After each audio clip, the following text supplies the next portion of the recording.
Sebelum acara dimulai, mari kita bersama-sama berdoa terlebih dahulu yang dipimpin oleh Ketua Panitia KPM kami, yang kemudian dilanjutkan dengan sambutan dari Ketua Panitia kami kepada Saudara Rizky Arya Bima Sakti, dipersilahkan. Lagi sosialisasi APKL ya.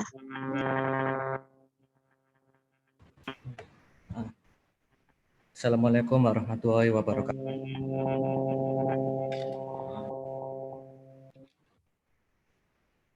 Marilah kita sejenak merendahkan hati dan menundukkan kepala terlebih dahulu untuk berdoa. Bagi yang beragama non-muslim bisa berdoa menurut kepercayaannya masing-masing. Berdoa mulai. Bismillahirrahmanirrahim. Alhamdulillahirabbil alamin. Hamdan syakirin, hamdan naimin, hamdan yuafi ni'amahu wa yukafi'u mazidah. Ya Rabbana lakal hamdu kama yanbaghi jalali wajhil karim wa azimi sultanik. Allahumma fir lana dzunubana wa li walidina wa li masyayikhina wa li jamil muslimina wal muslimat wal mu'minina wal mu'minat al ahya'i minhum wal anwar.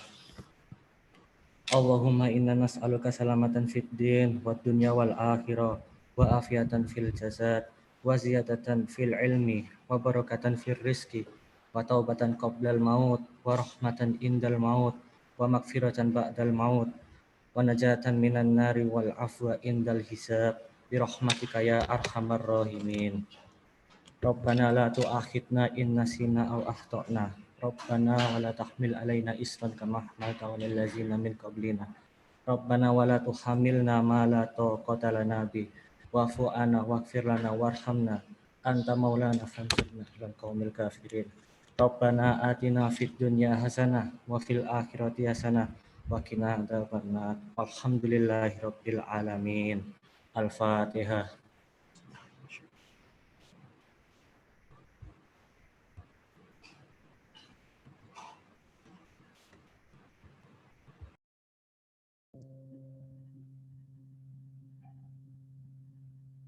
Terima kasih Saudara Rizky atas sambutan yang diberikan. Kemudian dilanjutkan dengan sambutan dari perwakilan SMK Farmasi Surabaya, Bapak Nurtika Sucahyono. Kami persilakan.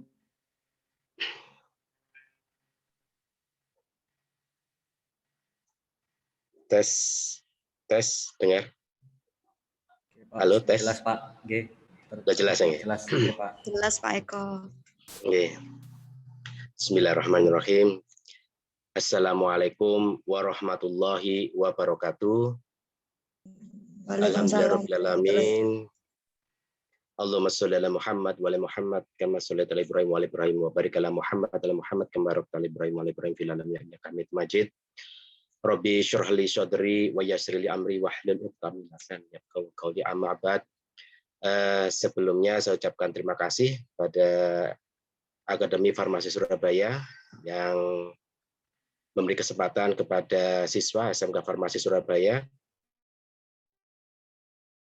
khususnya untuk dapat mengikuti acara webinar kali ini. Saya mewakili Pak Hari untuk memberi sambutan.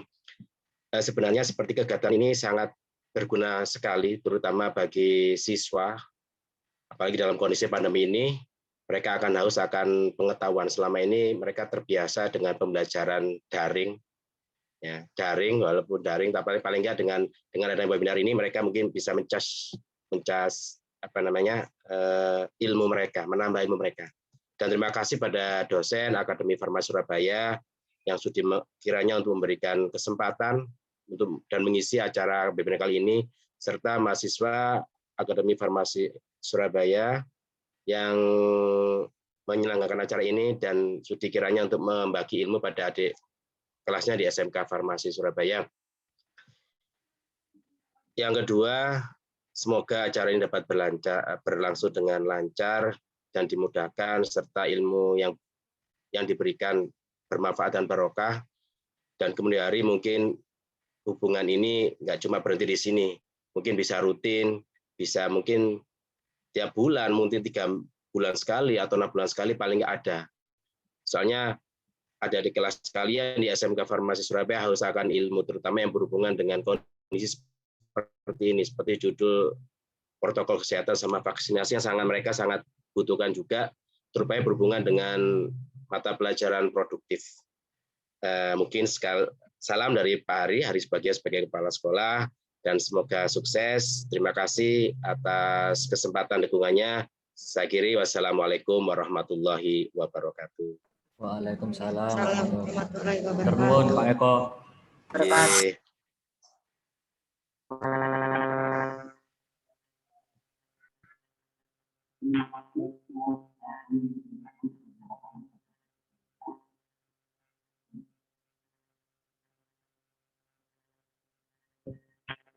Terima kasih kami sampaikan kepada Bapak Nur Eko Sucahyono selaku perwakilan dari SMK Farmasi Surabaya.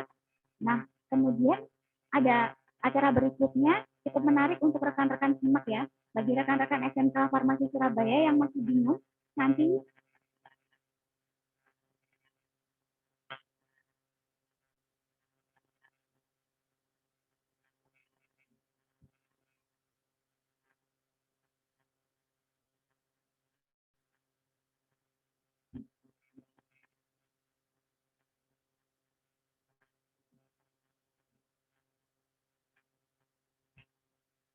mohon maaf berikut ada sambutan dari ketua panitia KPM kami kepada Saudara Rifki Arya Bima Sakti, kami persilakan.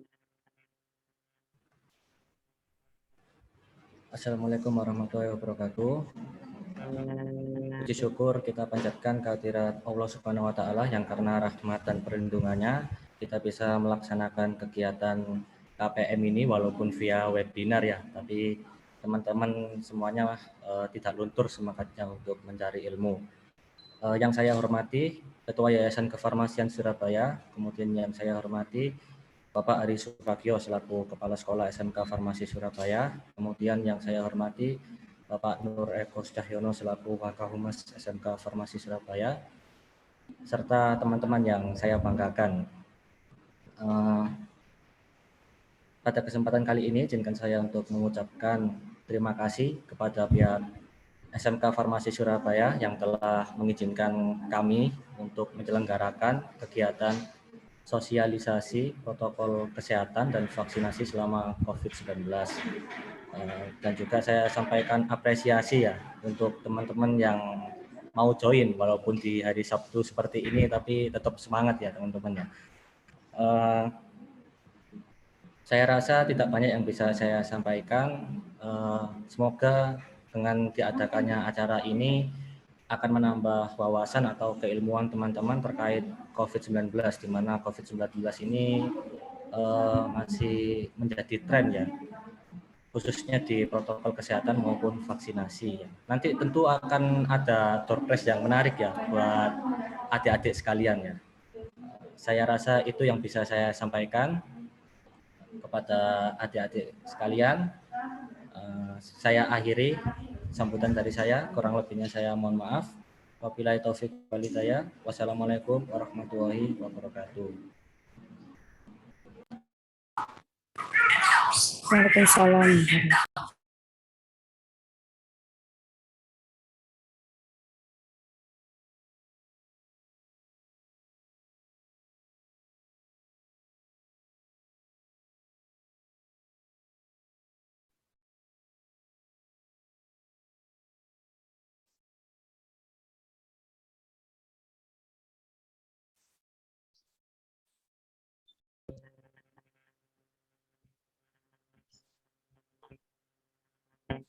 Untuk acara selanjutnya, kita akan masuk pada pokok acara pada pagi hari ini, yaitu sosialisasi tentang protokol kesehatan COVID-19 yang akan dibacakan oleh narasumber kami, Niki Permatasari.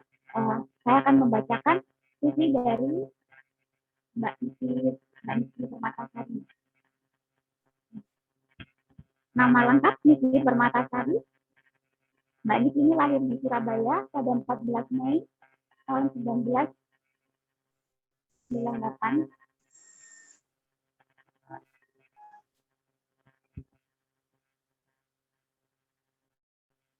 Statusnya belum menikah, Mbak Niki ini. Mbak Niki pernah sekolah di SD Lambang Gunung 1 Kertosono dari tahun 2004 sampai tahun 2010. Kemudian SMPN 3 Kertosono tahun 2010 sampai 2013 dan sekolah di SMK Farmasi Bakti Wiyata IIK Kediri tahun 2013 sampai 2016 dan sekarang adalah mahasiswi dari Akademi Farmasi Surabaya. Pengalaman organisasinya, Mbak Niki pernah mengikuti Palang Merah Remaja sebagai ketua di SMPN 3 Kertosono tahun 2011 dan juga wakil ketua OSIS SMPN 3 Kertosono tahun 2011, juga mengikuti keanggotaan pramuka SMPN 3 Kertosono 2011 dan anggota OSIS SMK Farmasi Bakti Wiyata IIK Kediri tahun 2015. Kepada Mbak Niki Permatasari, kami persilahkan untuk menghafalkan materi.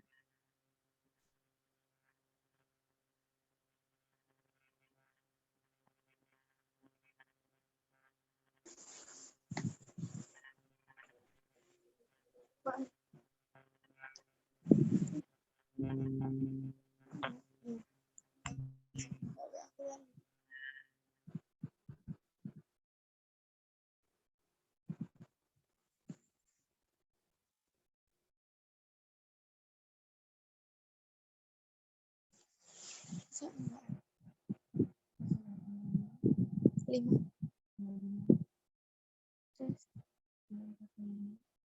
Sembilan.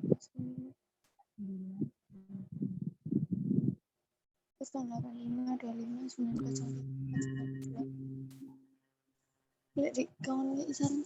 Nanti teman-teman bisa bertanya dengan mengisi di kolom chat ya. Nanti akan kami pilih pertanyaan. Silakan bertanya sebanyak-banyaknya dan aktif ya, diharapkan teman-teman dapat aktif ya. tidak ada Mai.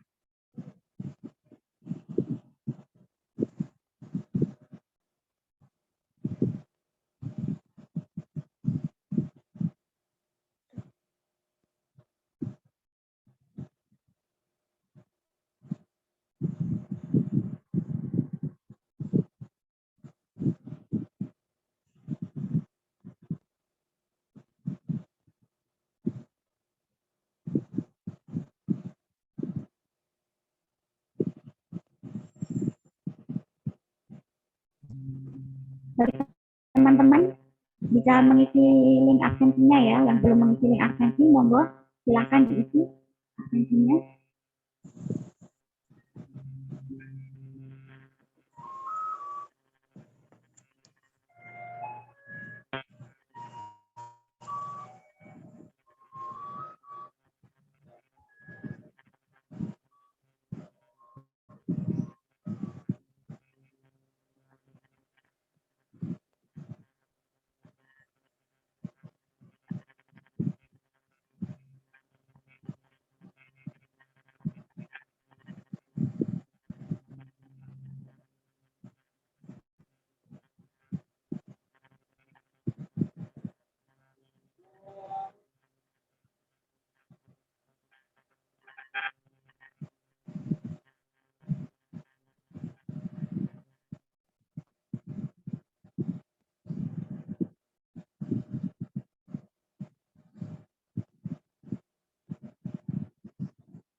Mohon maaf, sebentar ya. Mohon ditunggu, ada sedikit kendala teknis.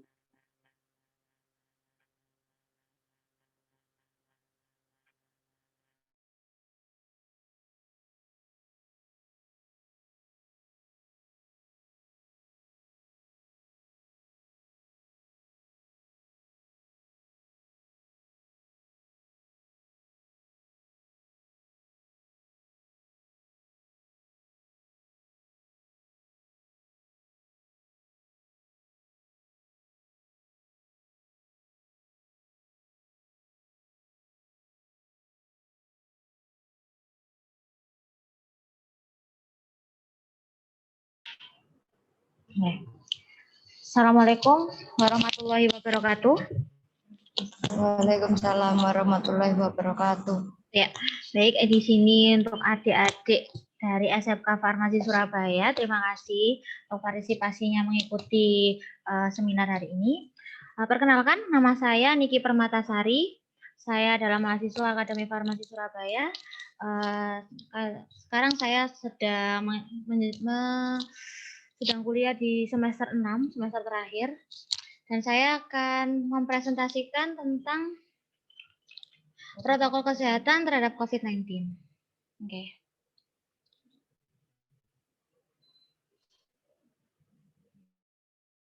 Sebentar. Kok macet ya tiba-tiba? Oke. Next. COVID-19. Apa sih COVID-19 itu? COVID-19 itu adalah kepanjangan dari coronavirus disease, yaitu penyakit infeksi yang disebabkan oleh coronavirus jenis baru yang ditemukan pada tahun 2019.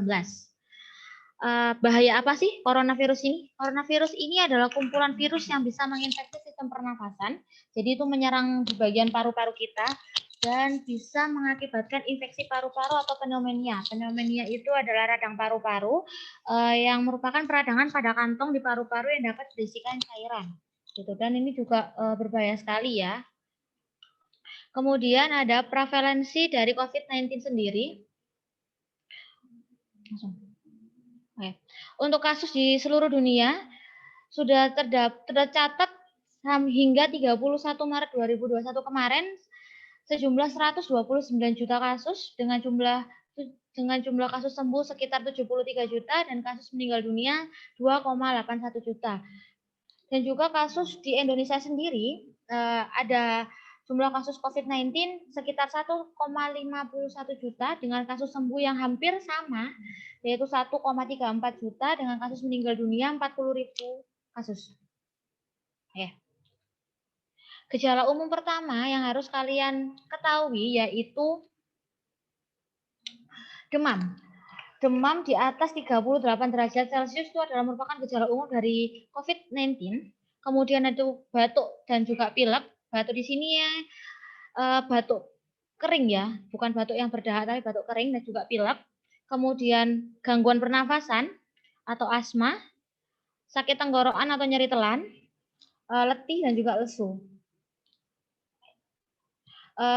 Untuk gejala umum COVID ini, kalau misalnya kalian merasakan gejala-gejala ini 3 sampai 5 hari diwajibkan untuk segera ke pelayanan kesehatan untuk memeriksakan lebih lanjut apakah gejala-gejala ini termasuk gejala dari COVID-19.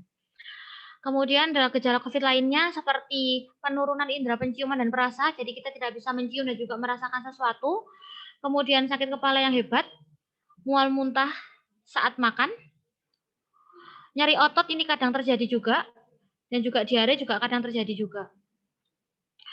Lalu berikutnya adalah faktor resiko. Faktor resiko terhadap COVID-19 yang pertama yaitu usia lanjut lebih dari 65 tahun. Usia lanjut ini termasuk ke dalam kelompok beresiko terinfeksi kasus corona karena sistem kekebalan tubuhnya yang sering melemah seiring dengan pertambahan usia. Kemudian ada ibu hamil. Ibu hamil ini juga beresiko karena terjadinya komplikasi pada janinnya dan bisa mengakibatkan kematian pada janin. Kemudian penyakit penyerta seperti asma, paru-paru, penyakit jantung koroner, obesitas, dan juga diabetes juga merupakan faktor berisiko penyakit terhadap COVID karena rentan mengalami komplikasi dan kematian akibat terinfeksi, sehingga harus lebih diperhatikan agar tidak mengalami pneumonia yang dapat berujung pada kematian. Kemudian yaitu penularan COVID-19. Penularan COVID-19 ini yang pertama melalui droplet. Apa sih droplet itu? Droplet itu adalah cairan yang dikeluarkan oleh seorang manusia, seperti kan air liur yang dikeluarkan oleh seorang manusia ketika sedang berbicara, bernyanyi, batuk, dan juga bersin. Kemudian yang kedua adalah kontak erat. Kontak erat ini seperti berjabat tangan, cium tangan, dan juga berpelukan. Kemudian menyentuh permukaan benda yang terkontaminasi. Virus corona ini dapat bertahan pada permukaan benda mati selama berjam-jam sampai berhari-hari.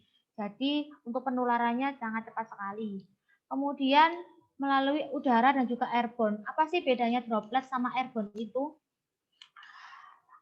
Perbedaannya kalau droplet itu percikan tadi yang dikeluarkan oleh seorang manusia tadi, udara dari airborne itu juga sama, percikan dari manusia juga, tapi penyebaran droplet yang dapat menginfeksi ini melayang di udara dan bergerak hingga jarak yang cukup jauh. Jadi ini lebih berbahaya lagi ya, yang sekarang ini yang lagi gencar-gencarnya ini yang melalui airborne ini.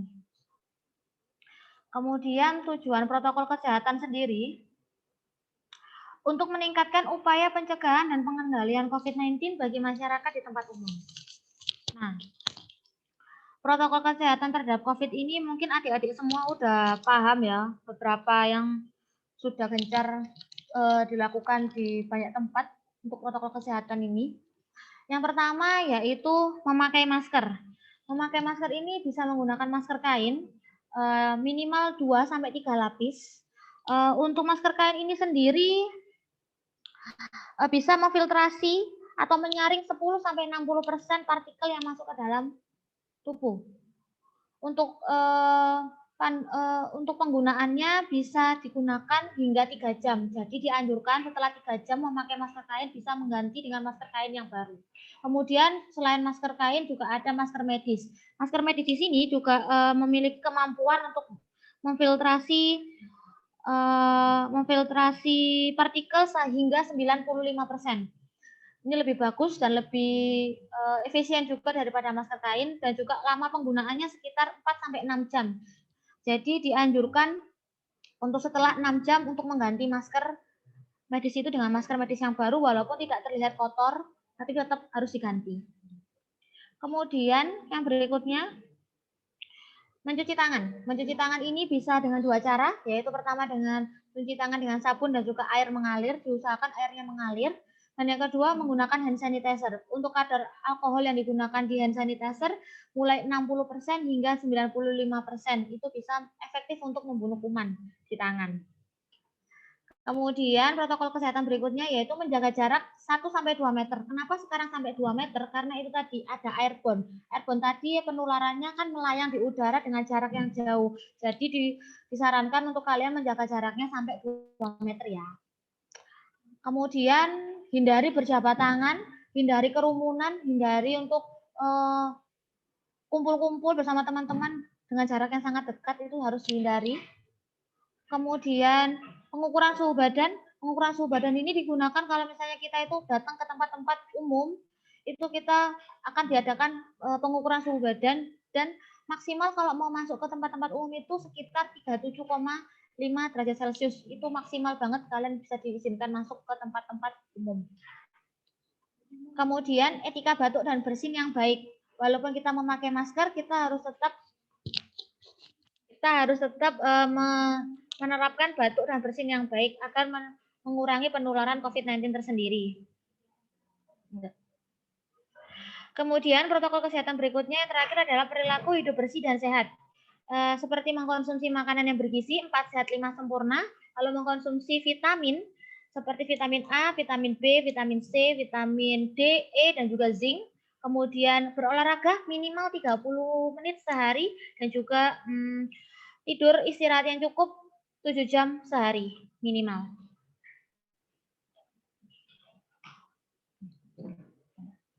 Untuk cara penggunaan masker yang baik sendiri, itu mungkin adik-adik juga udah tahu dan paham. Jadi untuk yang ditutup itu adalah bagian mulut, hidung, sampai dagu.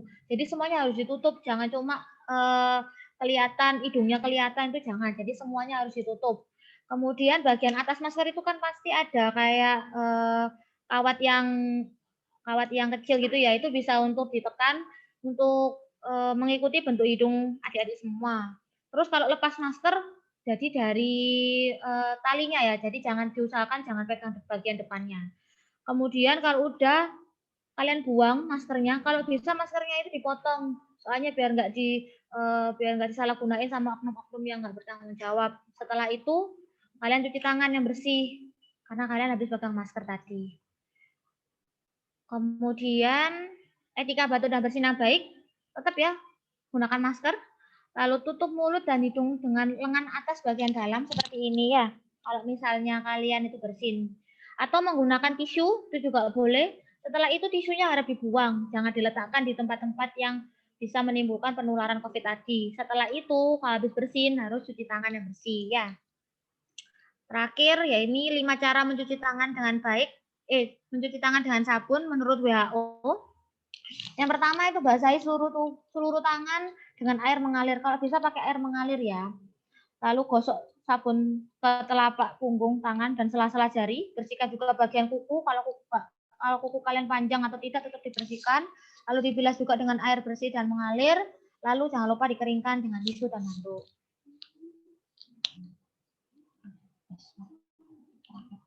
Oke, terima kasih presentasi dari saya. Kurang lebihnya saya mohon maaf. Semoga apa yang saya sampaikan ini tadi bermanfaat bagi adik-adik semua. Terima kasih ya. Terima kasih kepada Mbak Niki Permatasari telah memaparkan presentasinya. Kemudian dilanjut dengan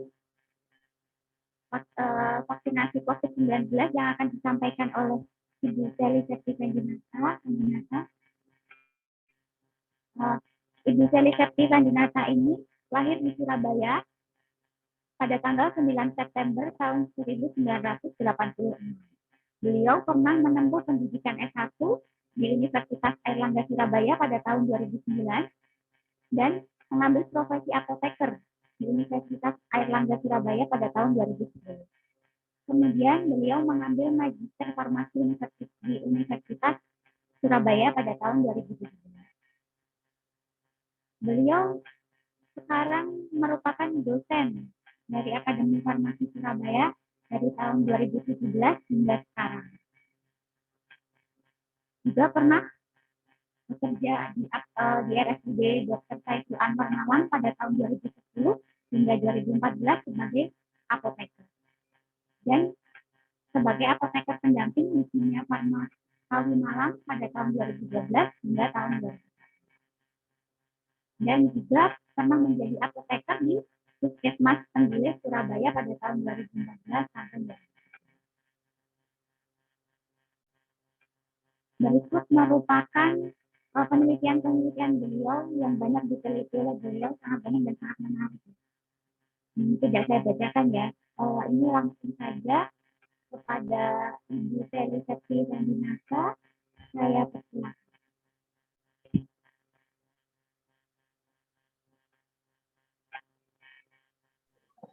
Ya, Assalamualaikum warahmatullahi wabarakatuh.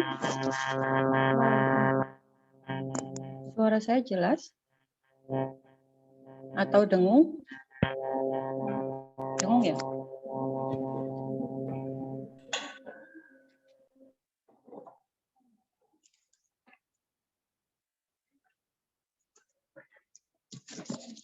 Halo? Masih berdengung suara saya? Enggak, oke. Udah jelas ya? Assalamualaikum warahmatullahi wabarakatuh. Terima kasih atas kesempatan yang sudah diberikan pada saya untuk memaparkan topik yang saat ini sedang menarik ya, yang saat ini kita hadapin seluruh dunia ya, terkait wabah virus corona yang saat ini juga perlu perhatian khusus baik kita semuanya maupun pemerintah. Bagaimana sih cara menanggulangi dari atau membasmi dari virus COVID-19 ini. Dan tadi kan sudah dijelaskan ya, oh ya sebelumnya saya perkenalkan diri dulu ya, nama saya Sally Septi-Fendinata yang sudah dijelaskan oleh moderator tadi Mbak Vinda. Saya di sini sebagai selain sebagai narasumber di acara ini, saya juga sebagai pengajar atau dosen di Akademi Farmasi Surabaya. Nah, di sini saya ditugaskan untuk menjelaskan sedikit topik terkait vaksinasi COVID-19. Nah, ini ya, yang saat ini kan sudah beredar ya vaksin COVID-19 ini bahkan sudah disuntikan oleh beberapa masyarakat dari tenaga kesehatan, lansia maupun yang saat ini berjalan pada publik atau masyarakat umumnya seperti itu. Nah, sebelumnya saya jelaskan dulu terkait kan kita harus kenal dulu sebelum kita mempelajari tentang vaksin, kita kenal dulu bagaimana sih virus itu. Jadi karakteristik dari virus itu. Jadi virus ini itu namanya adalah virus coronavirus ya. Di mana coronavirus ini dia termasuk dalam keluarga atau family dari coronavirus. Di mana coronavirus ini kan masing-masing sebenarnya virus itu kan punya berbagai macam jenis. Nah, jenisnya ini untuk coronavirus ini, virusnya ini adalah virus RNA. Di RNA itu adalah virus yang dia mampu untuk mereplikasi atau berkembang biak.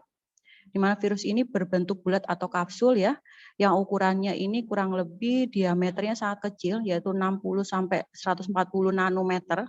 Jadi harusnya kita kan kalau manusia itu kan ukurannya tinggi dan berat ya, tinggi dan kilogram ya. Jadi otomatis virus ini adalah harusnya tidak ada apa-apa ya dengan kita, tapi karena virus ini sifatnya tidak bisa dilihat, kemudian diameternya sangat kecil 60 sampai 140 nanometer, maka itu kendala bagi kita atau bagaimana cara kita untuk menanggulangi dari virus itu. Nah, virus ini tidak bersegmen, maksudnya tidak bersegmen itu dia tidak punya kepala, dia tidak punya kaki, dia hanya berbentuk bulat seperti itu. Nah, sebenarnya virus corona ini sebelumnya itu sudah ada di dunia. Itu sebelumnya adalah SARS-CoV. Jadi SARS itu juga masuk sama sepertinya golongannya coronavirus juga, cuman dia berbeda karakteristik sedikit. Jadi SARS-CoV itu bermutasi menjadi SARS-CoV-2. Nah, SARS-CoV-2 ini sensitif terhadap sinar ultraviolet. Jadi harusnya dia itu mati di cahaya matahari dan panas. Dan juga dia itu efektif dapat dinonaktifkan atau mati di pelarut lemak. Pelarut lemak ini contohnya ether, etanol, kemudian disinfektan. Makanya kita diwajibkan untuk mencuci tangan, misalnya cuci tangan dengan hand sanitizer yang dia mengandung etanol berapa persen, 75% atau 90% seperti itu. Atau juga disinfektan yang sering disemprotkan ya, itu mengandung klorin, yaitu virus itu mati dengan adanya pelarut lemak. Next. Nah ini ya bentuknya virus itu. Nah ini tadi sudah dijelaskan juga sama narasumber pertama Mbak Niki ya, secara global data sebaran dari COVID-19, di mana secara dunia itu ya corona ini sudah masuk ke 223 negara, kemudian terkonfirmasi yang dinyatakan positif itu sebanyak 120 juta ribu. 120 juta. Kemudian dan juga yang meninggal itu sekitar 2.700.000. Dan di Indonesia ini saya ambil data update terbaru ya dari baru kemarin 31 Maret 2021, di mana yang dinyatakan positif di Indonesia itu sudah 1.500.000, kemudian yang sembuh itu 1.300.000 dan yang meninggal itu sekitar 40.000. Nah itu kan cukup banyak untuk di masyarakat, jumlah masyarakat di Indonesia. Makanya itu kan perlu perhatian khusus bagi kita dan juga bagi pemerintah. Oke, next. Nah ini ya, ini kita sedikit mempelajari atau membedakan bagaimana sih perbedaannya antara virus yang dulu sudah ada, misalnya SARS-CoV, kemudian ada MERS, ada flu burung, dan juga yang saat ini COVID. Jadi sama-sama hampir semuanya SARS, kemudian MERS-CoV dan COVID ini dia family-nya atau keluarganya itu sama. Dia masuk dalam Coronaviridae, beta coronavirus lineage. Itu kalau yang SARS itu B, kemudian MERS-CoV itu C, dia masuk yang kategori C ya. Kemudian yang COVID itu B. Jadi antara SARS dan COVID itu dia masih satu keluarga, tapi dia beda mutasinya. Jadi berkembang biaknya itu SARS-CoV dulu, kemudian berkembang biak menjadi COVID-19. Nah, kalau flu burung beda, dia masuk ke family Orthomycoviridae influenza A.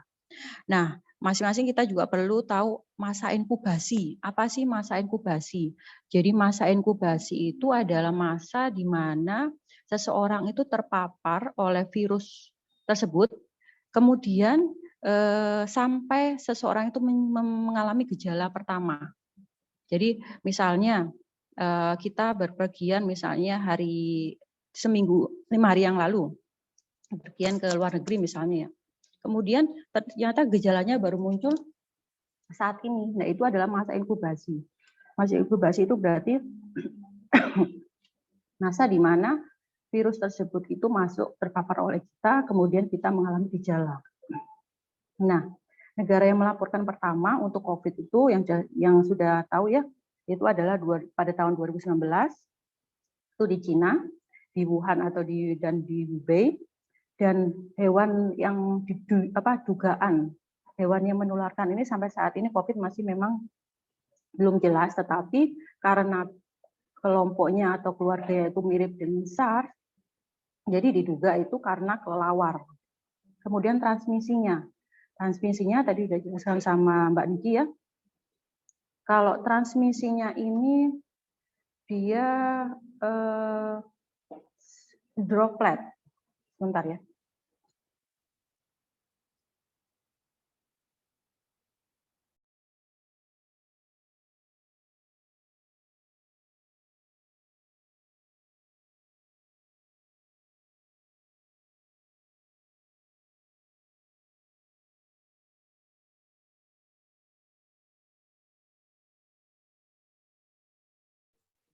Nah, sebentar ya, karena ada kendala teknis untuk paparan PPT-nya, sebentar, ditunggu sebentar.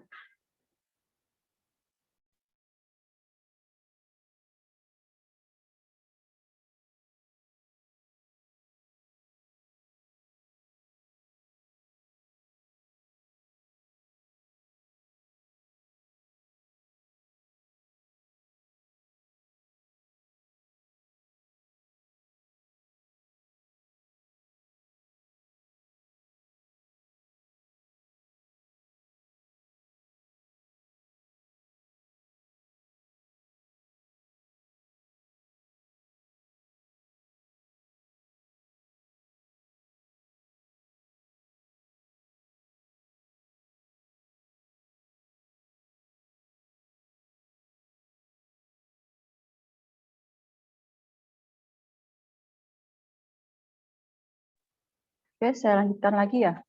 Jadi transmisi itu adalah proses penyebarannya. Jadi penyebarannya COVID ini yang sudah dijelaskan oleh Mbak Niki tadi itu melalui droplet, bisa melalui udara juga, dan kontaminasi dengan benda yang terkontaminasi. Misalnya kita megang apa, kemudian dipegang orang, ternyata kita sudah ada virus COVID-nya itu, corona itu, kemudian dipegang orang lain, dan itu adalah masuk transmisinya. Dan juga penularan antar manusia. Next. Nah, selanjutnya kita akan pelajari next. Nah, ini tadi kan kita mempelajari tentang karakteristik dari COVID ya. Nah, di sini kita mempelajari tentang gejalanya. Apa sih yang timbul perbedaan dari gejala masing-masing dari virus tersebut. Nah, hampir semuanya dari SARS, kemudian MERS-CoV, kemudian flu burung dan COVID, itu hampir semuanya itu menyerang gangguan saluran pernafasan. Jadi yang diserang itu gangguan pernafasannya. Makanya kebanyakan pasiennya itu ada radang tenggorokan, kemudian ada sesak. Nah, itu yang diserang adalah karena saluran pernafasannya. Kemudian pengobatannya yang saat ini untuk COVID ini vaksin kan sudah ada ya dari Sinovac, Bio Farma dan juga AstraZeneca ya. Nah, itu kemudian dan terapi suportif. Nah, terapi suportif ini adalah terapi untuk menanggulangi dari gejala tersebut. Misalnya pasiennya ada panas, berarti nanti dikasih antipiretik. Kemudian misalnya pasiennya ada linu-linu atau badannya itu tidak enak semuanya, berarti diberikan analgesik dan juga vitamin dan juga obat batuk misalnya kalau pasiennya ada gejala batuk. Kemudian penetapan PIEC. Penetapan PIEC itu adalah di mana dunia atau WHO itu menetapkan bahwa wabah ini sudah masuk dalam tanggap darurat, itu adalah PIEC.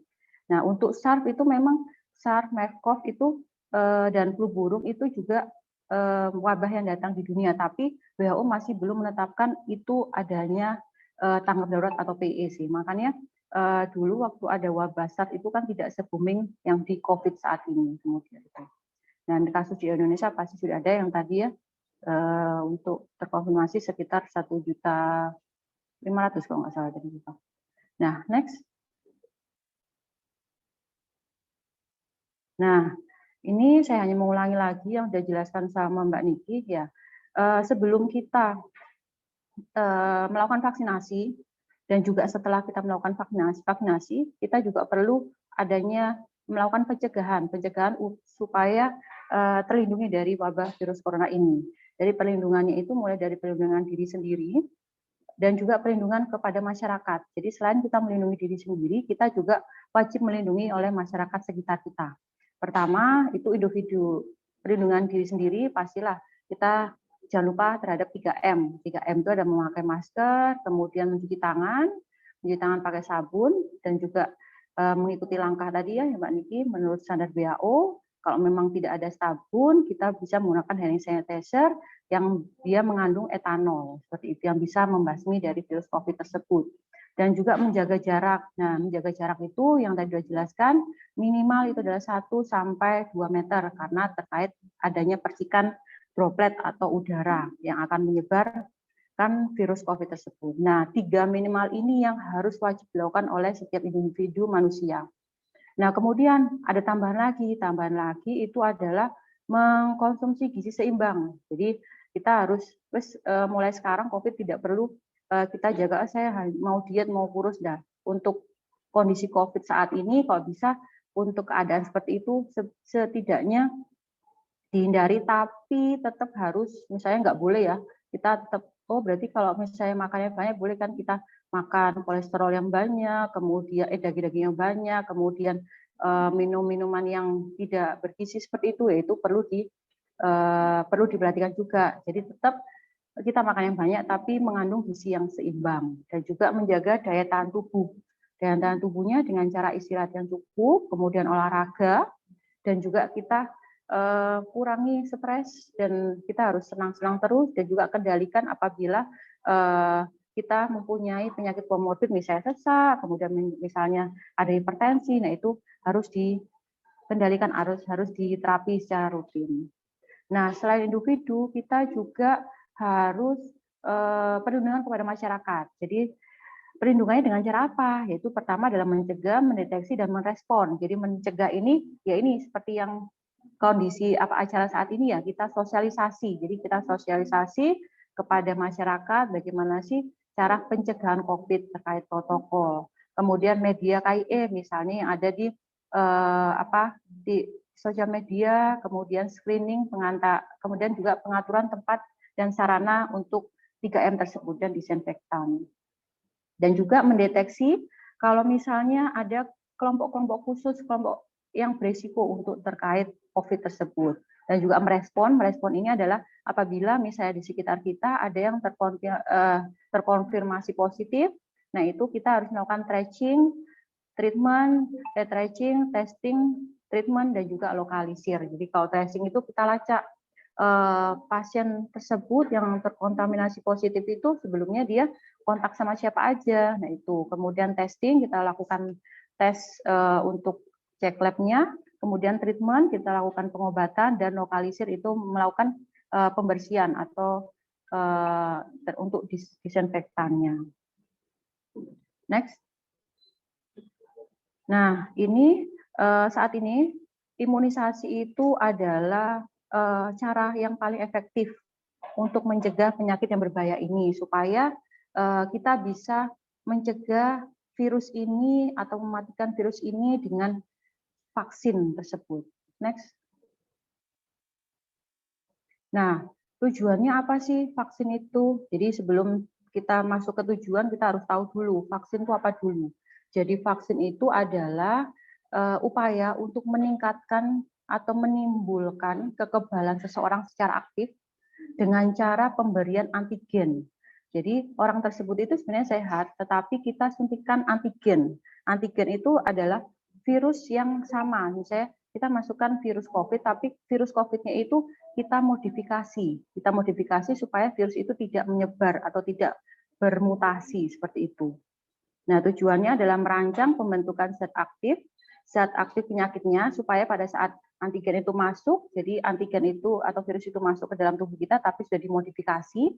Nah, akhirnya sistem kekebalan tubuh kita itu akan meningkat. Nah, kalau meningkat otomatis kan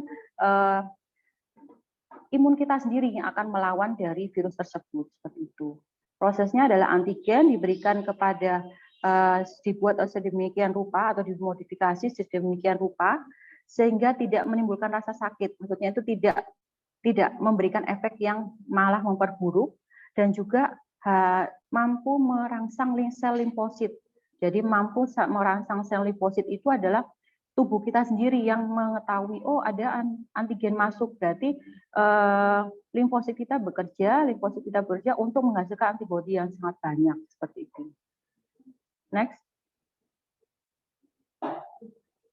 Nah, ini tujuan jangka panjangnya apa? Yang pertama, pastilah kita menurunkan angka kejadian atau kematian dari COVID tersebut. Kemudian kita mencapai untuk membuat kelompok atau masyarakatnya itu supaya kebal terhadap bakteri tersebut atau herd immunity. Dan juga yang ketiga, itu melindungi dan memperkuat sistem kesehatannya. Dan yang keempat, kalau misalnya kesehatannya sudah terbentuk, sudah bagus, otomatis produktivitas dan dampak sosial dan ekonominya itu akan minimal seperti itu. Jadi kita bisa yang adik-adik sekalian ya bisa sekolah seperti biasanya tiap hari, kemudian yang bapak ibunya bisa bekerja, bisa melakukan produktivitas secara seperti biasanya dan meningkatkan faktor ekonominya. Next. Nah, ini macam-macam dari vaksin. Jadi macam-macam vaksin ini sudah tertera dalam Kemenkes tahun 2020, bulan Januari kemarin, itu ada beberapa macam virus, ada beberapa macam vaksin ya. Ada vaksin Sinovac, kemudian ada AstraZeneca, kemudian ada Moderna, ada Pfizer, dan juga ada Sinopharm dan Novavax. Ini sudah tertera di Kemenkes pada bulan Januari 2020. Next. Nah, kita harus tahu dulu masing-masing dari vaksin tersebut, jenis vaksin tersebut. Jadi yang sudah beredarkan ada Sinovac, kemudian ada Sinopharm, kemudian ada AstraZeneca, Pfizer, Moderna, dan Novavax. Yang saat ini sudah masuk ke Indonesia itu adalah Sinovac dan AstraZeneca. Nah, ini yang sudah masuk ke Indonesia. Nah, ini platform itu adalah virus COVID itu dimodifikasi bagaimana sih? Nah, kalau Sinovac itu virusnya itu virus COVID yang sudah dimatikan. Jadi kita masukkan virus COVID tersebut dalam tubuh, tapi virus itu sudah mati. Nah, akhirnya kalau sudah mati kan dia tidak bisa melakukan mutasi kan, dia mati, tidak bisa melakukan mutasi, akhirnya antibodi kita itu yang meningkatkan antibodi kita. Antibodi kita sudah tahu karakteristik dari virus itu. Akhirnya kalau misalnya nanti kita terpapar oleh virus itu, antibodi kita sudah siap-siap, oh ternyata virus ini toh, jadi saya bisa untuk menanggulangi virus ini, seperti itu. Kemudian kalau AstraZeneca, itu dia memodifikasi, jadi bukan inaktivasi, tapi dia membuat anaknya virus corona tersebut. Nah, seperti itu. Kemudian Pfizer itu membuat mRNA-nya, jadi mengambil mRNA dari virus itu, tapi dia tidak akan berkembang biak. Tapi memang yang paling bagus itu adalah Pfizer, tapi Pfizer itu punya kelemahan. Jadi masing-masing vaksin itu mempunyai kelemahan dan kelebihan. Nah, ini yang sudah aman itu ada Sinovac ya. Sinovac itu platformnya sudah terbukti, banyak digunakan, kemudian sangat aman. Kemudian dan dia itu sifatnya dia mempunyai imunogenitas yang meningkat. Jadi dia dapat meningkatkan sistem imun kekebalan dari tubuh manusia itu. Nah, kekurangannya pastilah karena itu sifatnya adalah produk steril ya, jadi harus diproduksi menggunakan biosafety laboratorium level 3. Dan AstraZeneca juga sama, harga lebih murah dari vaksin mRNA, dia memang harga lebih murah daripada Pfizer. Kemudian dia lebih jarang memicu resiko alergi. Jadi dia memang faktor resiko muncul resiko alerginya turun sedikit, dan juga ini belum pernah digunakan pembuatan vaksin. Jadi memang kalau AstraZeneca memang baru seperti itu. Nah, kalau Pfizer memang dia bagus, tapi harganya memang mahal karena dia meningkatkan imunogenitasnya tinggi sekali. Tetapi yang perlu diperhatikan Pfizer ini adalah suhunya. Suhunya itu harus disimpan minus 70 derajat Celcius. Nah, ini yang kesusahan di dalam proses penyimpanannya. Nah, ini kan nggak cocok untuk suhu di Indonesia. Nah, itu yang perlu ditekankan untuk kekurangan dari Pfizer.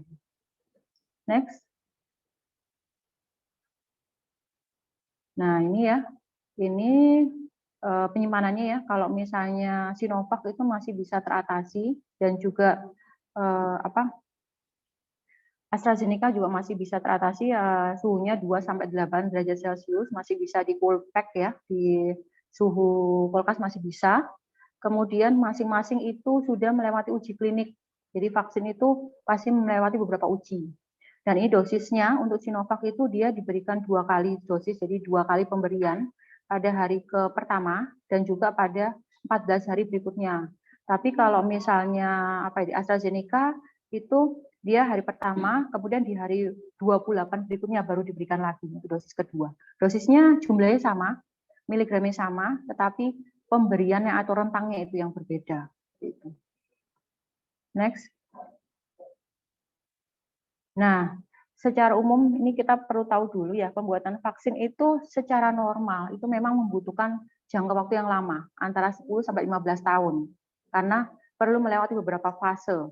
Yang pertama itu adalah fase eksploratori di laboratorium. Eksploratori di laboratorium itu adalah kita mengenal dulu jenis vaksinnya itu bagaimana, bentuknya bagaimana, sifatnya bagaimana, itu selama kurang lebih 2-4 tahun. Kemudian kita coba menggunakan ke tahap preklinis. Preklinis itu adalah kita coba ke hewan coba. Hewan cobanya yang mamalia, yang tikus itu kurang lebih 1-2 tahun. Nah, kemudian kalau misalnya sudah berhasil di preklinis, kita masuk ke tahap klinis. Nah, tahap klinis ini ada beberapa fase, ada fase 1, 2, sama 3. Nah, untuk vaksin yang vaksin COVID ini yang Sinovac sama AstraZeneca itu, dan juga yang tadi sudah saya jelaskan sebelumnya itu ya, dia sudah melewati beberapa 3 fase ini. Nah, kenapa sih kok padahal harusnya 10-15 tahun, tapi kalau yang vaksin COVID ini kok cepat sekali ya. Memang untuk keadaan kondisi darurat atau keadaan wabah ini, akhirnya WHO itu menetapkan untuk mempersingkat fasenya, tapi harus tetap melewati 3 fase tersebut. Seperti itu. Dan hampir semuanya sudah melewati fase 3 tersebut. Next. Nah, ini, jadi sebelum kita milih vaksin, kita harus tahu cara menilai vaksin.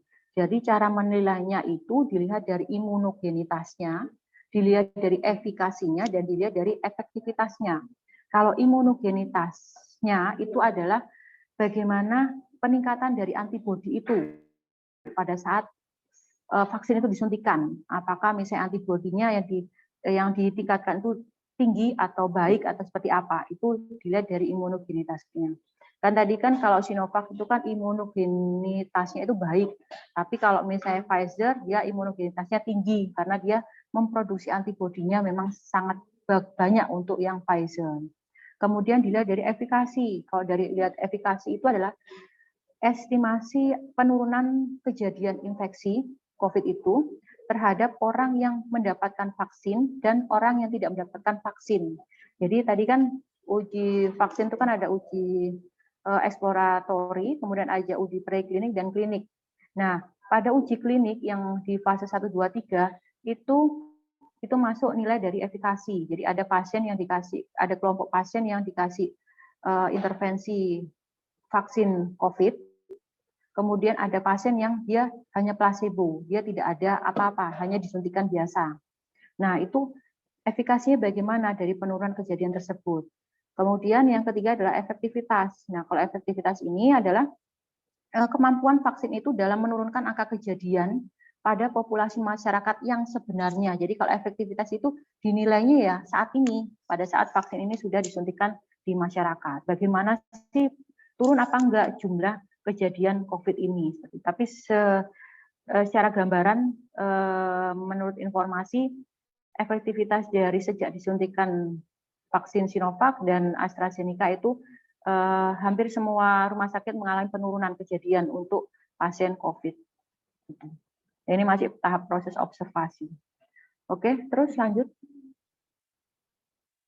Nah, ini sasaran ya.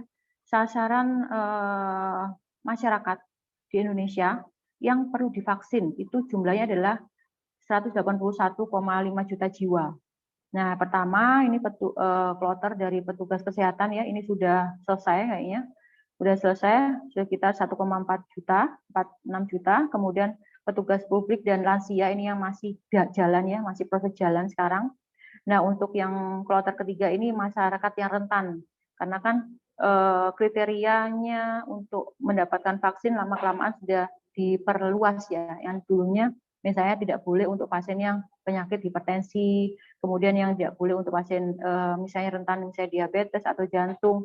Nah, itu sudah mulai bisa dibuka, tapi dengan ada kriteria khusus lagi, misalnya tekanan darahnya berapa, gula darahnya berapa, atau misalnya yang dulunya tidak boleh ibu menyusui, nah sekarang sudah boleh ibu menyusui. Nah, itu ini masih mau ke tahap masyarakat rentan dan juga nanti, nah perkiraan itu Maret 2002 itu selesai untuk program vaksinasi. Next. Nah, mungkin kalau misalnya adik-adik sekalian belum divaksin ya, karena memang belum masuk ke dalam kloter itu tadi. Nah, bagaimana sih cara kerja vaksin? Nah, tadi ya, cara kerja vaksin itu pertama memicu sel imun tubuh menghasilkan antibodi terhadap virus COVID tersebut. Kemudian antibodi akan bertahan dalam beberapa waktu tertentu, sehingga ketika seseorang terpapar virus, tubuh itu telah siap untuk melawan virus itu dan mengeliminasi virus yang masuk. Jikapun misalnya tetap terinfeksi COVID, maka jumlah virus yang bereplikasi atau bermutasi atau memperbanyak itu tidak terlalu banyak dan gejalanya akan lebih ringan. Jadi contohnya ini, kita manusia itu disuntikan virus ya, vaksin. Vaksin, kemudian di sini adalah antigen. Antigen itu ya virus tadi, virus yang dinonaktifkan, dimatikan. Kemudian setelah beberapa lama itu antibodi kita itu mengenal, loh ini kok ada barang asing ya masuk ke dalam tubuh kita, oh berarti saya harus melawan, harus mematikan virus ini. Akhirnya di tahap ketiga ini antibodinya kita bisa melawan dari virus tersebut. Nah, ataupun misalnya kalau misalnya sudah dilawan ya dengan jumlah antigen yang sama, misalnya jumlah antar antigen dan antibodinya sudah klop ya, sudah sama, kemudian kita terpapar. Nah, itu kemungkinan bisa terjadi, tapi kan replikasi dari virus itu tidak banyak. Jadi gejala yang ditimbulkan juga tidak akan berat seperti itu. Next. Nah, ini produksi antibodi setelah vaksin. Nah, itu kaitannya nanti kenapa sih kok ada 2 kali diberikan. Nah, itu.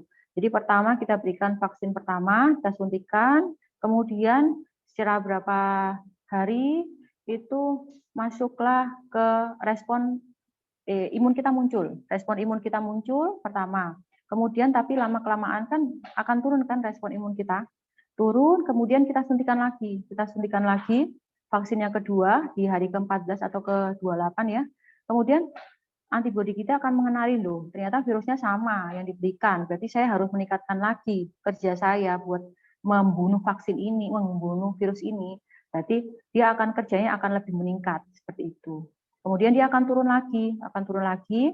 Nah, itu nanti kalau misalnya kita terpapar oleh virus yang benar-benar asli ya, virus itu dari luar, nah antibodi kita sudah mengenal, akhirnya dia akan bekerja lagi seperti itu. Jadi mengenalkan dulu virus itu ke dalam antibodi kita. Jadi tujuannya seperti itu. Next. Nah, jadi setelah kita divaksin, itu kita perlu tahu keamanan dari vaksin itu. Jadi yang dilihat dari efek sampingnya. Efek samping ini atau nama lainnya adalah KIPI. KIPI itu adalah kejadian ikutan setelah divaksinasi atau pasca imunisasi. Nah, menurut laporan pada uji klinik yang tadi dilakukan di fase 1, fase 2, dan fase 3, itu menurut laporannya, KIPI yang muncul itu hanya bersifat ringan dan sedang. Dan itu bisa hilang dengan pengobatan itu kurang lebih 1-2 hari, jadi gejalanya sangat ringan. Kemudian KIPI yang dilaporkan apa aja? Hanya mual, pegal di tempat suntikan, bengkak, mengantuk, kemudian lelah, nafsu makan meningkat, dan juga biasanya ada panas seperti itu. Nah, itu masih bisa teratasi.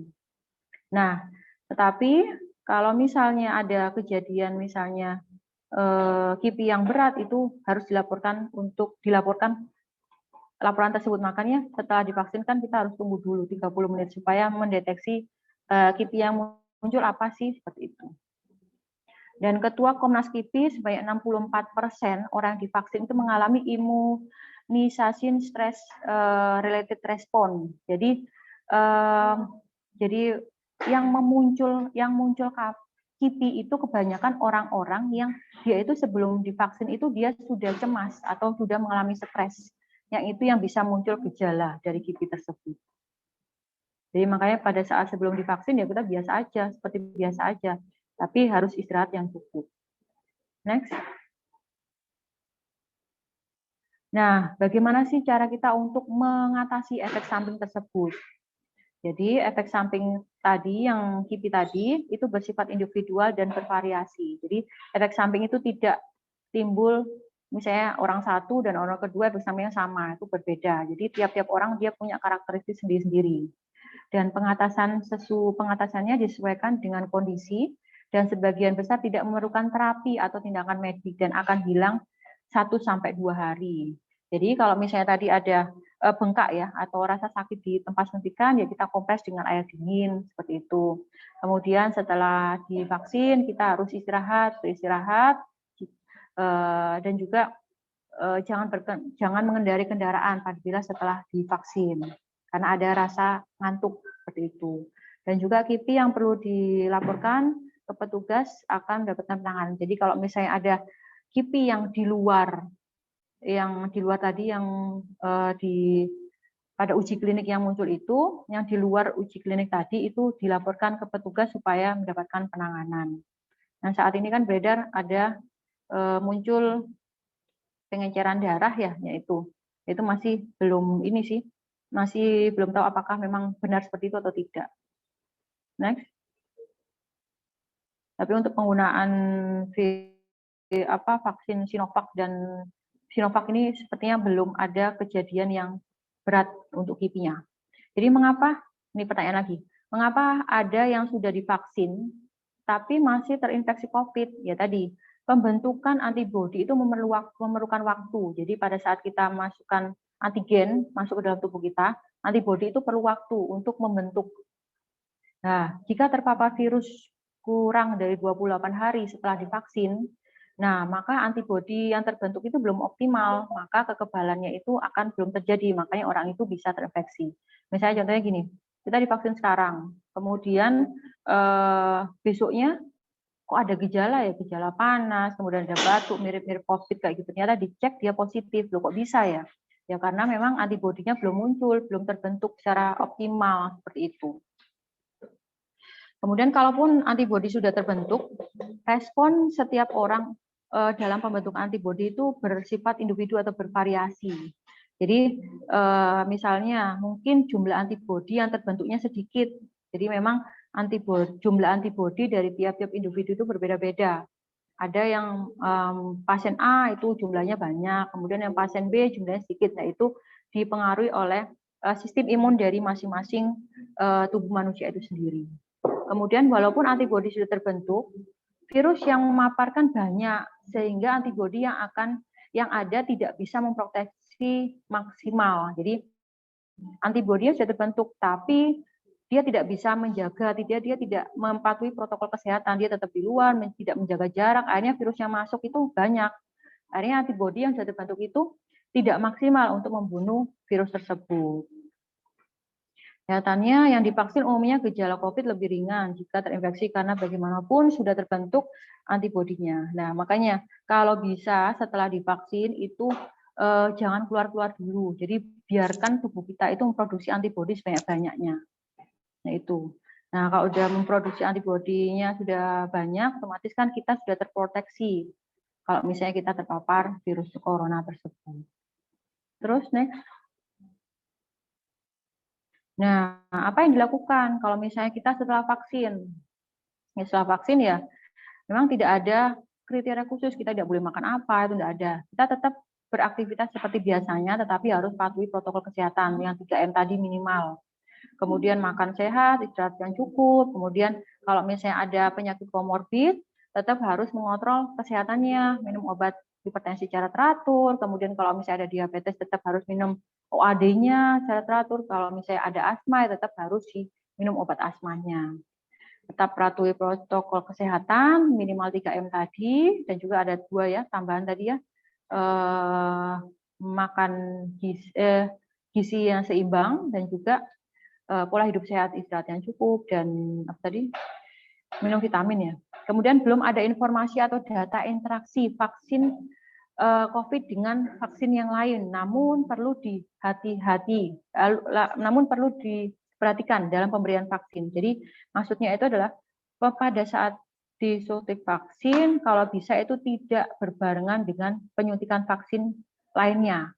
Jadi kalau bisa vaksin COVID dulu, kemudian baru misalnya kalian mau vaksin flu ya, nah baru 28 berikutnya baru suntik vaksin flu selanjutnya, seperti itu. Jadi jangan berbarengan. Kalau berbarengan kan otomatis nanti produksi antibodi kita kan juga akan dia harus bekerja keras untuk membentuk antibodinya itu. Jadi selangnya adalah 28 hari. Oke, next. Nah, sudah. Itu saja sih informasi yang bisa saya berikan terkait vaksinasi ya. Mungkin kalau misalnya ada pertanyaan bisa langsung di kolom chat ya. Nanti akan dibacakan oleh panitia. Mungkin terima kasih Mbak Mavinda. Terima kasih kepada Bu Sally. Untuk teman-teman yang ingin bertanya, silahkan ya mengisi di kolom chat. Suara saya jelas?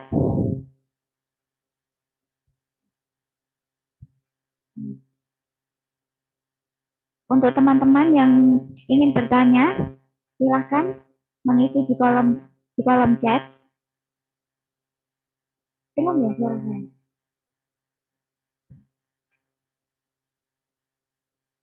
Untuk peserta yang bertanya akan mendapatkan door prize ya dari kami. Jadi monggo teman-teman silakan mengisi di kolom chat untuk pertanyaan-pertanyaannya. Berikutnya akan kami bagikan linknya untuk link kuesioner pos ya di kolom chat, nanti silakan itu diisi. Dan juga teman-teman yang mungkin belum absen, silakan untuk absen ya. Saya ingatkan kembali untuk absen.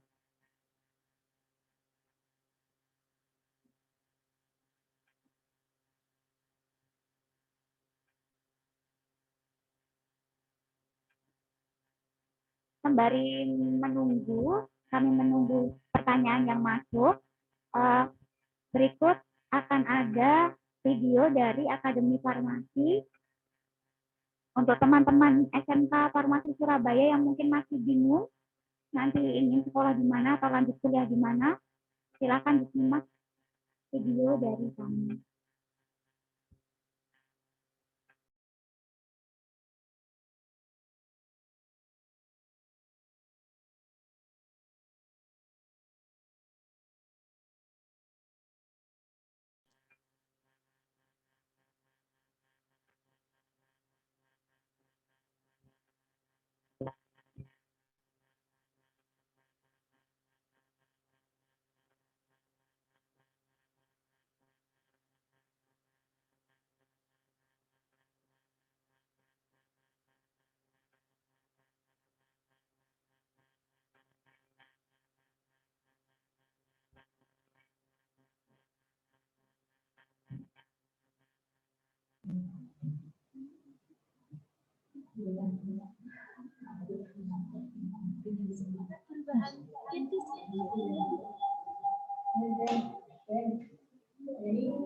Ketua Tinggi Kesehatan Farmasi Akademi Farmasi Surabaya hadir pada Iptek Taraf Nasional.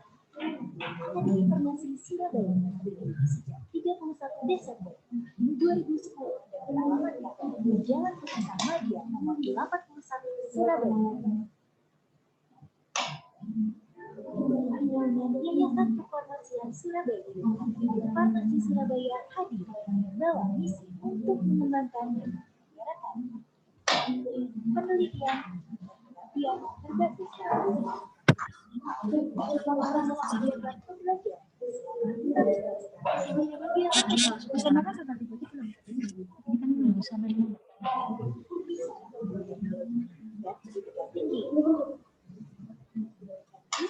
Akademi Farmasi Surabaya.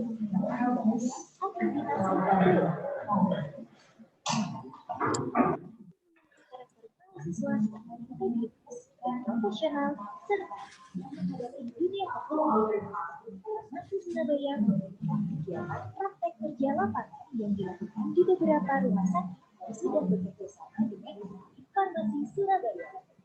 Di antaranya Rumah Sakit Umum Daerah Dr. Sutomo Surabaya, Rumah Sakit Angkatan Laut Dr. Ramelan, Rumah Sakit Jiwa Surabaya, Rumah Sakit Umum Haji Surabaya, Dinas Kesehatan Kota, Apotek Kimia Farma, dan lain-lainnya. Rangkaian pelaksanaan kegiatan PKL diperlukan mahasiswa agar siap terjun di dunia kerja dan wirausaha. Akademi Farmasi Surabaya fasilitas laboratorium laboratorium farmasi.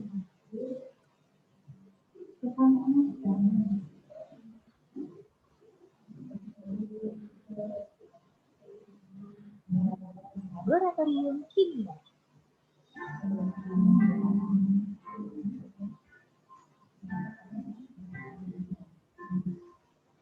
Laboratorium farmasetika. Laboratorium mikrobiologi.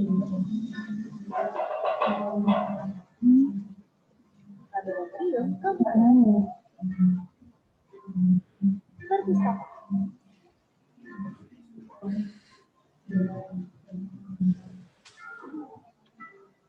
Dan apotek digital.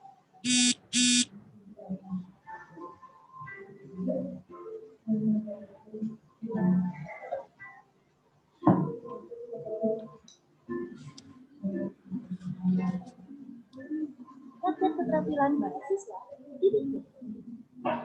Unit kegiatan mahasiswa amal UKM yang menarik bagi mahasiswa. Di antaranya paduan suara, hari,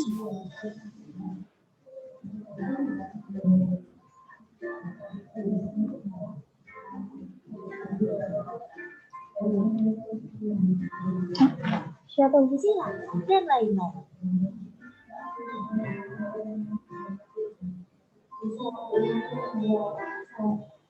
Akademi Farmasi Surabaya mengalami peningkatan dalam penerimaan mahasiswa baru dari tahun ke tahun. Yang kami melakukan pengembangan dalam infrastruktur guna melengkapi fasilitas yang ada. Kami percaya dengan perubahan yang kami lakukan, Surabaya mampu bersaing secara nasional.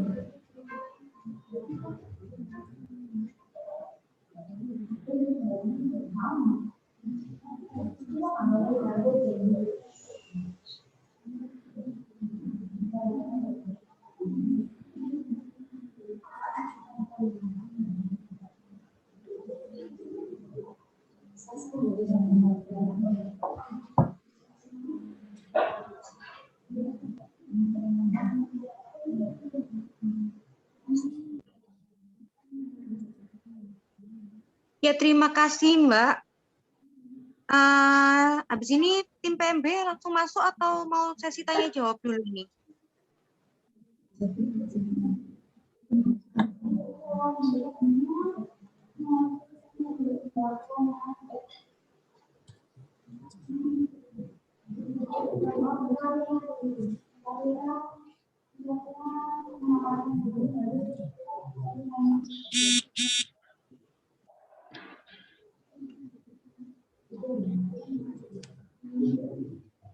Monggo Bu Safira untuk memaparkan promosinya, Bu.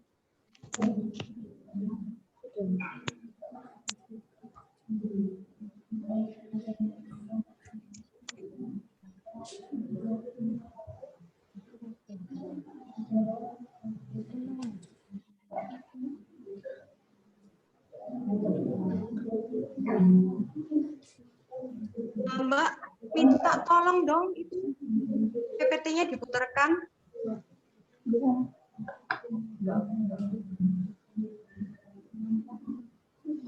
Baik, Bu.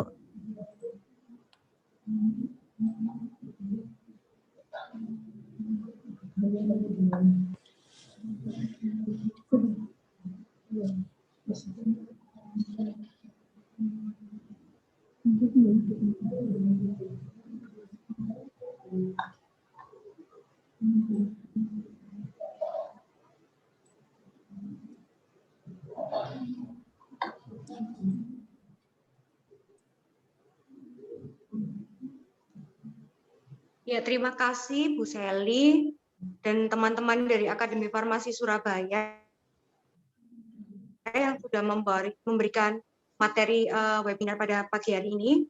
Selamat datang juga kepada SMK Farmasi Surabaya. Di sini Bu Safira, mohon maaf suaranya kurang jelas. jalur, yaitu pertama bidik misi. Nah, untuk informasi akhir slide akan ditampilkan. Oh ya, untuk Akademi untuk SMK Farmasi Surabaya ini bisa masuk melalui jalur rekomendasi ya, karena di jalur rekomendasi ini langsung bisa mendapatkan prioritas karena SMK Farmasi Surabaya ini masih di bawah Yayasan Kefarmasian Surabaya. Terus kemudian untuk jalur rekomendasi juga ini akan mendapatkan potongan. Untuk potongannya nanti bisa ditanyakan di tim pendaftaran sendiri. Terus lanjut, Mbak.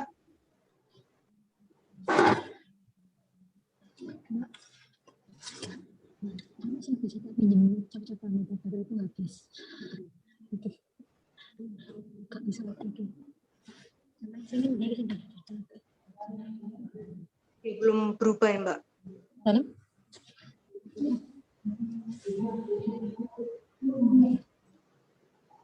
Nanti di Akademi Farmasi Surabaya ini juga dibuka 2 gelombang. Yang gelombang pertama itu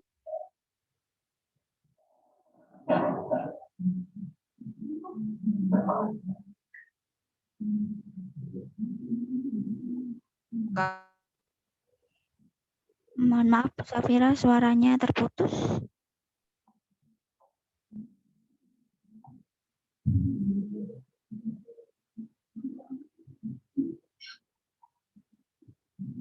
Rp300.000.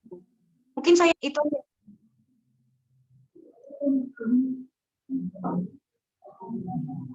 Bu Safira, suaranya masih terputus-putus, Bu. dari tadi terputus-putus nggak, Mbak? Ini kadang jelas, kadang terputus. Ya, Bu, terputus-putus. Iya.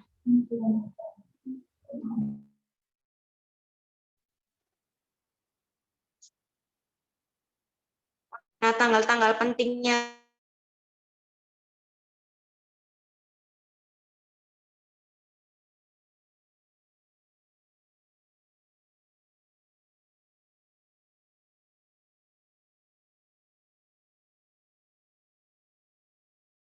dan prestasi itu dibuka pada tanggal 11 Mei sampai 17 Juli. Nah, yang gelombang 2 jalur umum itu berakhir pada tanggal 28 Agustus. Nah, saran dari kami sih kalau misalnya dari SMK Farmasi Surabaya itu lebih baik nanti mendaftarkannya itu lewat jalur rekomendasi. karena nanti bisa akan mendapatkan potongan dan juga lebih diprioritaskan. Lanjut, Mbak. Nah, ini biaya pendaftarannya sebesar 300.000. Pendaftarannya bisa dilakukan secara online, membuka websitenya, atau melalui datang ke Akademi Farmasi sendiri. Jadi bisa lihat-lihat gimana sih kondisinya Akademi Farmasi Surabaya. Lanjut, Mbak. Nah, terus kemudian kenapa kok harus memilih Akademi Farmasi Surabaya? Karena di sini keunggulannya dari Akademi Farmasi Surabaya itu merupakan D3 pertama kali di Surabaya yang sudah mendapatkan akreditasi B oleh BAN PT dan Lamkes PT. Kemudian fasilitas perkuliahannya lengkap dan memadai. Tenaga pendidiknya ini berasal dari dalam maupun luar negeri, dari universitas-universitas ternama, kemudian mencetak mahasiswa yang siap bekerja, unggul, dan berkarakter, serta memiliki banyak alumni yang bekerja di bidang swasta maupun pemerintahan. Jadi nggak perlu ragu untuk masuk ke Akademi Farmasi Surabaya. Gitu. Terus lanjut, Mbak. Nah, sistem perkuliahannya sendiri dibagi menjadi 2, ada reguler pagi dan sore. Jadi untuk siswa atau mahasiswa yang sudah bekerja, itu kita bisa memilih di jalur yang reguler sore. Kalau misalnya belum bekerja, ingin fokus kuliah, itu bisa masuk ke reguler pagi. Reguler pagi dilaksanakan pada jam 8 sampai jam 4 sore. Kalau yang reguler sore dilaksanakan mulai dari jam 15.30 sampai 18.00 atau jam 6 sore. Kemudian ini lanjut narah hubungnya dari Akademi Farmasi Surabaya. Bisa datang ke alamat kami, Akademi Farmasi Surabaya, di Jalan Ketintang Madia, nomor 81 Surabaya. Kemudian bisa juga menelpon atau membuka websitenya, yaitu pmb.akfarsurabaya.ac.id. Kemudian lanjut, atau juga bisa kepoin media sosial dari kami, ada IG, @akfarsby, ada YouTube, Facebook, dan Twitter. Oke, ditunggu kabar baiknya. Let's join us. Sekian dan terima kasih.